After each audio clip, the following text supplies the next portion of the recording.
Hello, StarCraft fans! This is Falcon Paladin coming to you with yet another daily Legacy of the Void upload. This is a Masters level game sent to me at falconpaladin@gmail.com between Hydralisk and Pezz on Cactus Valley. In the top left side of the map, we have the red Zerg player. It is Hydralisk from LQV, which stands for something. LQV, Quing, Vine, something. There's like a whole word here that's kind of chopped off a little bit, it seems like. And in the top right side of the map, we have his opponent, the blue Protoss player, Pezz, from only AU, which could stand for either Austria or Australia. How do they differentiate those, actually? I don't know.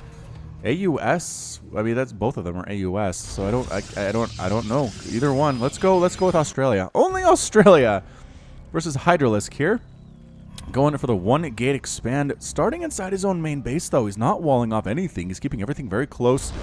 Very close here. Double gateway opening out of Pezz. Oh, is he actually... This is interesting. Is he actually going to expand here? Is he going to wait on that? He might wait on that. It's a hatch first out of Hydralisk into an extractor into the pool. There we go at about 17 supply, as is tradition. And ZVT and ZVP, really. The probe scout does not find his Zerg opponent in the bottom right side, nor will he find him in the bottom left side.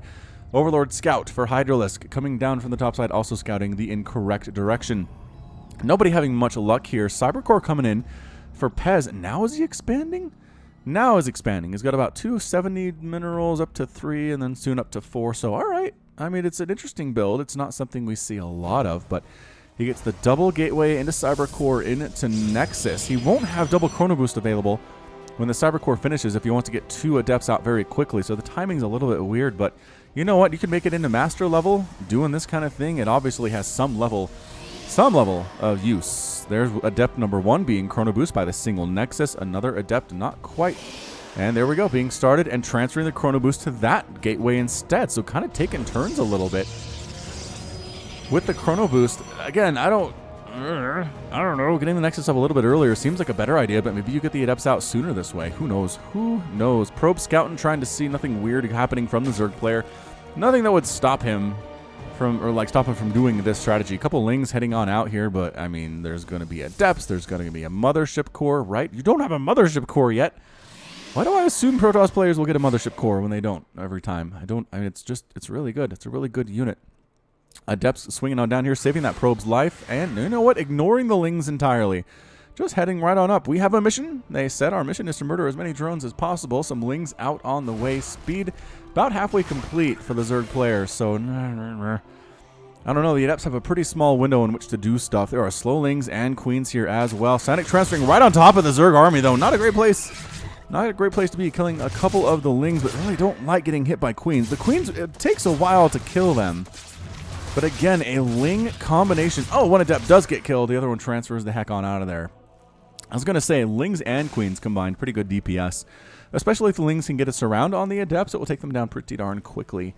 Indeed, a Stargate follow-up right at the front door. Right at the front door of this natural from Pezz. Holy shamooli. I don't like putting tech out here. I don't like putting tech out here. It just feels like it's so easy for the Zerg player to come and knock down, but I don't know. Maybe not. Maybe not. It is an Oracle. Oracle's name is Dodona. Dodona. Another Oracle devoted to the Mother Goddess, identified at other sites with Rhea or Gaia, but here called Dione. The Shrine of Dodona was the oldest Hellenic Oracle, according to the 5th century historian Herodotus, and in fact it dates to pre-Hellenic times, perhaps as early as the 2nd millennium BC, when the tradition probably spread from Egypt. Zeus displaced the Mother Goddess and assimilated her as Aphrodite. So, early version of Aphrodite here is Dodona. So we'll see how many kills she can get. Somebody did... I'm going to put the name of the person who suggested that in the description box. Because, you know, learning a little history while watching StarCraft never hurt anyone. Second Oracle coming up. We will not name her. Just this one. Just Dodona. Sneaking into the third base. There's a Queen, but there is not a Spore Crawler yet. It's on the way. Oh, the Massacre! Oh, the drones. And so far to run to. Another one pops out at the wrong possible place. 5 deaths. 5 drone deaths. Dude, get in there. Get in the main. There's not a... Oh, the Oracle pulled out a little bit prematurely there. Oh, the Queen was walking down to the third base to defend. The Queen, there was no Queen in the main base. A Spore Crawler was not done yet. I feel like I could have gotten at least 2 more kills. But pulling back as she is injured, as Dodona is injured. Friend of Dodona joining the group. And again, 2 Oracles versus a Queen and a Spore Crawler. Pretty good. Pretty good stuff, actually. I mean, not too bad at all. It's a few 2 Queens and a Spore. That's where things get a little bit better on the defending side of things. I'm gonna roast free Zerglings there if you want them. No. Dodona and Friend are not interested in killing just mere regular Zerglings. Banelings on the way for Hydralisk. Baneling speed. Lair coming up as well. Twilight Council just now finishing out of Pezz. And here comes an Oracle Adept army. Oh, the Banelings are going to finish, though. Get out of there. Get out of there, Adepts. Political explosions. And the Oracles die to the Queens as well. That just... The timing could have been a little better for Pezz there, I have to say. Dodona did get killed along with other Oracle in that pair. And just, if you see Banelings morphing, why would you bring your Adepts and just sit them right on top of those? I don't know. Void Ray coming in from Pezz. Or Resonating Glaives on the way from Pezz as well. Also, maybe get that upgrade a little bit sooner. I don't know. I mean, they say you can make it to Masters just pretty much with straight macro. Like, if your macro is better than your opponents, you can overwhelm them with basic decision making. I almost feel like Pezz is one of those players. Like, his build orders are not super good. They're not super solid. Usually, if you're going to attack with 10 or 11 Adepts at the 6-minute mark, you want to have Resonating Glaives done first. But no. No such things. Lings rolling into this third base. So many Zerglings. All the probes are going to die. Get that pylon. Get that pylon. Not focusing down the pylon. Getting a cannon. That's fine. Going after the forge as well. There's the photon overcharge, and the Lings decide to back the heck on out. But that was a ton of dead probes. That was 15 dead probes in that third base. Yeah, 65 to 45 Harvesters. Hydralisk has the lead here. 4th hatchery on the way from the bottom left. Hailing from the bottom left, it is the 4th hatchery of Hydralisk. It is Hatchery. I don't know. Should we name hatcheries? That'd be weird. That'd be weird, actually. Storm. Steam coming in. Storm is coming in for Pezz. Being researched at the Templar Archives. Also that Resonating Glaives. So we got High Templar on the way, as well as these Adepts. I'm just a fan of Storm, is what I am. I'm just a fan of Psionic Storm used against Zerg especially. So many of their units are low HP, and especially these Lings and Banelings Hydralisk is rolling with right now. For having a name of Hydralisk, oh good, he is making Hydras. I was going to say, I don't see many Hydras on the map, and there are 0, but there are 5 in production right now. So it's a Ling, Baneling, Hydra composition, which I have been very vocal in expressing my displeasure at. I just don't feel like it's very good against Protoss, unless your opponent is going a lot of Adepts. But once they start getting Archons, once they start getting Immortals, once they start getting Sky Toss, once they get good force fields out of the Sentries, I just don't see it working. I don't see it working that well, honestly. All right, so how many Templar are there in this army? One Templar? Not enough energy for a Storm yet. 2 coming in, desperately trying to get that energy up to Storm levels. Because again, a couple good Storms. Oh, you know what? You know what's really good against this as Protoss is the circle, is the ring of force fields, and then you storm the center of it, and the Zerg can't run out, and it is just a bloodbath. It's a bloodbath. It looks like he tossed a bunch of Zerg into a washing machine. He just roiled them around for a while until they died. Instead, it's actual electricity and a ton of damage. Hallucinated Phoenix rolling in from Pezz, trying to see what is up and getting murdered by Queens before it gets too far. We do, in fact, have +2 missile attack and +2 ground attack coming in as well. Is that a 5th hatch? Done for Hydralisk. Top side of the map to the right of his natural. He's expanding like a crazy person. 4th Nexus on the way from Pezz as well.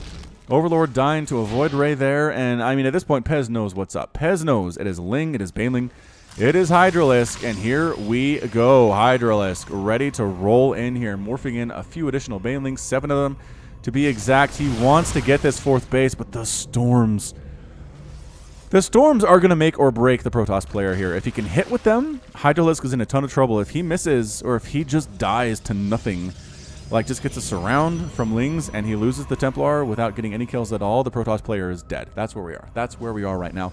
Immortals in production for Pezz. Hydralisk Den morphing into a Lurker Den, which, all right, I'm a fan of Lurkers against Protoss. A little bit better than this Hydra Baneling stuff, but rolling into the 3rd base. Cannon well protected, but 1 cannon not enough. Lings trying to kill the robotics facility here at the 3rd base. They're going to get it. Nothing going to save that there. Banelings exploding on buildings. I don't know if you want them exploding here. Killing the forge is nice. Killing that cannon is nice, but Photon Overcharge chasing the Zerg player away. A couple Hydras took the wrong way and do get killed by Adepts. That's another thing. Adepts are really good against Hydras. Really good against Hydras, especially with Resonating Glaives and +1 attacks here. 24 damage versus light, and Hydralisks are light. They're light. This is a 90 hit point Hydra, so this is current patch. I know I've been bouncing back and forth on you here, and I apologize, but this is current patch Hydralisk stuff. And it just, Pezz is actually looking okay. I don't feel too worried about Pezz right now. His High Templar count is 7.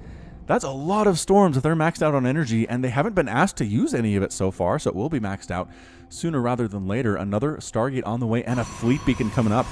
I mean, considering how heavily invested Hydralisk is into ground units, these Lings and these Banelings, Hydra count is almost a full page here, so almost 24. And here come the Lurkers, though. Lurkers can't shoot up. Oh, a carrier transition would be devastating.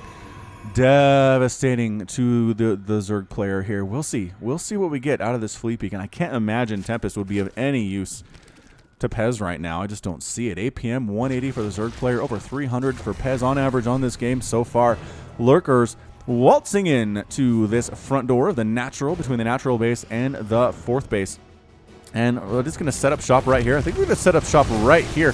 One Lurker dies immediately. The other one dies as well. There are still 4 Hydras and Banelings crashing on in. Storms blanketing the Hydralisks, though. Doing a lot of work. The Immortal needs to be able to be focusing down on these Lurkers. I don't know if he's doing it very well at all. Archon mixed in at the same time, and Hydralisk manages to win that battle. Has a bunch of Hydras left over. Has 3 Lurkers here as well. Warping in some Adepts. That's what you need. What you need. The Lurkers are not actually in range to hit anything. Well, actually, they're here to hit the Adepts that are walking in, and that's it. Pezz taps out. Pezz is defeated, and Hydralisk is victorious. So it really just came down to that one big battle, really. The Storms, perhaps not as good. I feel like he could have used them a little bit earlier on the back ends of these Hydras instead of just the front ones. The Banelings made some connections. Force fields weren't fantastic at the same time either, and Pezz just wasn't given the time to do what he wanted with the Stargate, whatever it was going to be. So good job by Hydralisk getting those upgrades, expanding like a crazy person. At 11 minutes, dude. At 11 minutes, he's maxed out. He's got 1, 2, 3, 4, 5, 6 bases to the 4 of the Protoss player. Again, upgrades pretty fantastic. +2 missile attack and +2 ground melee done as well. And it just came down. I really think Pezz's early attacks were just a little bit futile. Adepts, good choices, didn't have Resonating Glaives, kind of warped right on top of some Banelings, which is probably the worst place on the map you could have warped in. Pezz was struggling there, but Hydralisk took advantage of it, macroed up, did very well with the number of bases that he had, the number of workers that he had, 79 at the end of the game, and actually, I mean, lost very similar to what Pezz lost. He could just afford to do so, right? It was 9,000 loss for the Zerg player and about 10,000, maybe 11 for Pezz, so... Hey-oh, all right, so that's a quick little master level. Hope you enjoyed it, because that's going to be it from me. This has been Falcon Paladin coming to you with yet another daily Legacy of the Void upload. Go ahead and hit that like button. Hit the subscribe if you like what you saw and what you heard today. You can also catch me on Twitter, Facebook, and Patreon, all at /Falcon Paladin. And until next time, as always, thank you so much for watching, and you take care of yourself.